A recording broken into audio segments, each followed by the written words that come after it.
Hi friends. இப்போ வந்து நம்ம குட்டி தோசை பற்றி பார்க்கலாம். நம்ம பேனில் வந்துட்டு வெங்காயத்தை சின்ன சின்னதாக ஒரு ரவுண்டாக கட் பண்ணி அதில் மாவு ஊற்றி நம்ம மாவு தேவையான அளவுக்கு ஊற்றிக்கலாம்.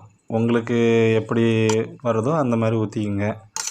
அதுக்கப்புறம் மேலே லைட்டாக மிளகாய், வெங்காயம் அதெல்லாம் போட்டு லைட்டாக நம்ம டேஸ்ட்டுக்கு ஏற்ற மாதிரி ஏதாவது நம்ம ஆட் பண்ணிக்கலாம்.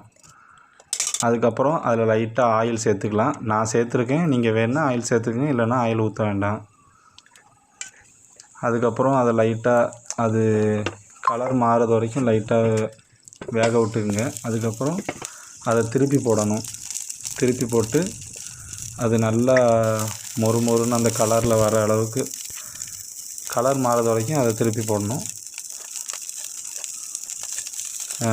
நீங்களும் இந்த மாதிரி குட்டி தோசை செஞ்சுருக்கீங்கன்னா கமெண்ட் பண்ணுங்கள். நாங்கள் இப்போ தான் ஃபஸ்ட் டைம் செஞ்சு பார்த்தோம். சூப்பராக வந்திருக்கு, டேஸ்ட்டாக இருக்குது. நீங்களும் இந்த மாதிரி ட்ரை பண்ணுங்கள் ஃப்ரெண்ட்ஸ். இந்த மாதிரி சின்ன பிள்ளைங்களுக்கு கொடுத்தா அவங்க நல்லா